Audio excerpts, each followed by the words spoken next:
اعوذ باللہ من الشیطان الرجیم، بسم اللہ الرحمن الرحیم۔ عید الاضحیٰ کی انشاءاللہ خوشیاں قریب ہیں، لوگ اپنی اپنی قربانیاں رب کی بارگاہ میں پیش کریں گے۔ اللہ پاک سب مسلمانوں کا قربانی کرنا قبول فرمائے۔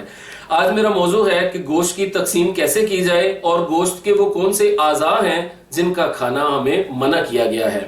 گوشت کی تقسیم کے حوالے سے یہ ہے کہ مستحب تو یہی ہے کہ اس کے 3 حصے کیے جائیں۔ ایک حصہ اس کا ہو فقراء کے لیے، غریبوں کے لیے، دوسرا اس کا حصہ ہو دوست احباب یعنی رشتہ دار آپ کے دوستوں وغیرہ کے لیے، اور تیسرا آپ کے اپنے لیے یعنی آپ اپنے گھر پر رکھیں۔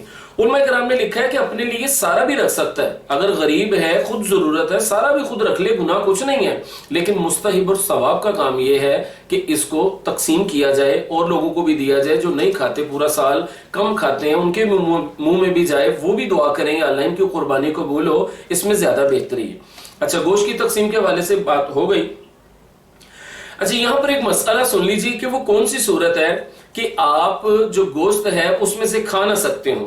وہ یہ ہے اس کی صورت کہ اگر قربانی منت کی ہو، کسی چیز کی آپ نے منت مانگی ہو کہ میں یہ کام ہو جائے گا تو میں نیت کرتا ہوں کہ میں قربانی کروں گا، اس صورت میں آپ گوشت کھا نہیں سکتے اور مطلب دوسروں کو تقسیم کر دیں۔ اور اگر میت نے قربانی کی وصیت کی ہو تو پھر آپ کو کل گوشت صدقہ کرنا ہوگا۔ اگر میت آپ کو کہہ کے گئی میری طرف سے قربانی کر دینا، وہ خود فوت ہو گئے، تو آپ کو وہ سارا گوشت جو ہے وہ صدقہ کرنا ہوگا۔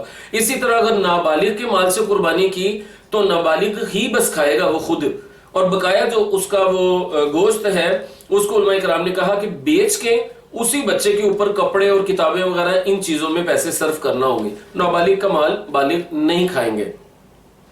اس کے علاوہ یہ بھی سن لیجئے، بعض لوگ قصاب کو بطور اجرت کھال یا گوشت میں سے کچھ دے دیتے ہیں، یہ بالکل منع ہے۔ نبی پاک صلی اللہ علیہ وسلم نے باقاعدہ خود اس سے منع فرمایا ہے اور فرمایا کہ کھال، جھول اور وہ جو سب اس کے حوالے سے جو جانور کی چیزیں صدقہ کر دو اور بطور اجرت قصاب کو اپنے پاس سے دو، قربانی میں سے کچھ بھی نہ دو۔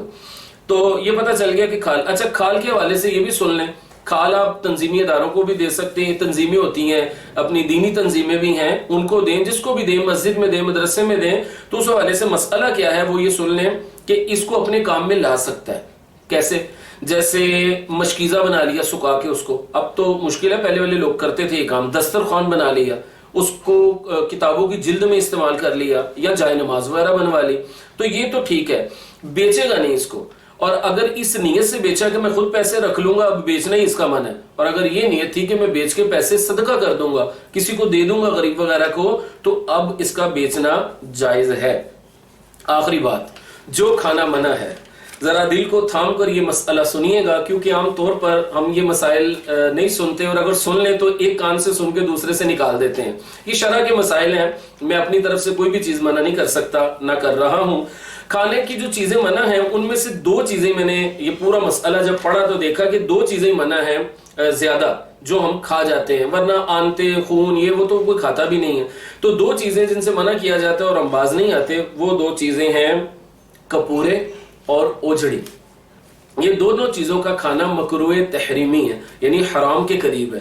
تو ان کی وجہ یہی ہے کہ ان میں گند وغیرہ ہوتا ہے، اس لیے منع کیا گیا ہے۔ تو بہرحال اس کو لوگ مانتے نہیں ہیں، پھر بھی بعض لوگ کھاتے ہیں، تو اس سے باز آنا چاہیے، کیونکہ ہمیں شرع کے احکام اور مسائل پر عمل کرنا ہے۔ ہم نے شرع کو اپنے پیچھے نہیں چلانا، بلکہ انشاءاللہ ہم نے شرع کے خود پیچھے پیچھے چلنا ہے۔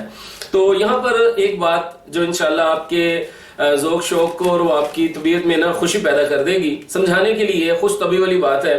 ایک شاگرد سے استاد نے پوچھا کہ وہ کون سی چیز ہے کہ جس کا مطلب چھلکا جو ہے وہ ہم کھاتے ہیں اور اس کے اندر والا گودا پھینک دیتے ہیں۔ تو جس کا اندر والا گودا کھاتے ہیں جیسے مونگ پھلی، بادام وغیرہ، تو پستہ، اس کا ہم چھلکا پھینک دیتے ہیں اور اندر والا گودا کھا لیتے ہیں، اس کے جو اندر مغز ہوتا ہے وہ کھا لیتے ہیں۔ تو وہ کون سی چیز ہے کہ جس کا گودا ہم پھینک دیتے ہیں لیکن چھلکا کھا جاتے ہیں؟ تو بچے نے کہا کہ حضرت یہ جو بھنگی وغیرہ ہوتے ہیں، بہت ہی زیادہ وہ غریب ٹائپ لوگ، تو وہ کیا کرتے ہیں کہ وہ اوجڑی جو ہے نا، اوجڑی کا چھلکا کھاتے ہیں اور اس کے اندر والی جو نجاست ہوتی ہے اس کو باہر پھینک دیتے ہیں۔ بہرحال اس موضوع پہ میں پڑھ رہا تھا تو حضرت فیض احمد اویسی رحمۃ اللہ تعالی علیہ کی تحریر اوجڑی کی کراہیت وہ میں نے پڑھی، تو اس میں ایک پوائنٹ بڑا اچھا ملا۔ آپ نے کہا کہ یہ اصل میں ایک نمکین بوٹی ہے، اور ایسی نمکین بوٹی ہے کہ اس کو بعض علماء بھی جائز قرار دے دیتے ہیں، ان کو پسند ہے شاید اس لیے وہ بہرحال انہوں نے کہا کہ اصل میں ان کو یہ سمجھانا چاہوں گا کہ جیسے چھوٹا بچہ جس کی وہ نوزی نکلتی رہتی ہے، ناک سے بلغم وغیرہ نکلتی ہے، تو وہ اس کو زبان سے مطلب چاٹتا ہے، صاف کرتا ہے، کھاتا رہتا ہے، تو ماں اس کو مارتی ہے کہ بھئی یہ نہ کرو، لیکن اس کو مزہ آ رہا ہوتا ہے، وہ کسی کی بات نہیں مانتا۔ تو آپ نے کہا کہ یہ نمکین بوٹی جو اوجڑی ہے، اس معاملے میں بھی یہی دیکھا گیا ہے کہ لوگ اس سے باز نہیں آتے اور یہ نمکین بوٹی ان کو بڑی پسند ہے۔ بہرحال یہ ایک سمجھانے کے لیے تھا، اس سے یہ ہوتا ہے کہ مثال سے بس اوقات بات جلدی سمجھ آ جاتی ہے۔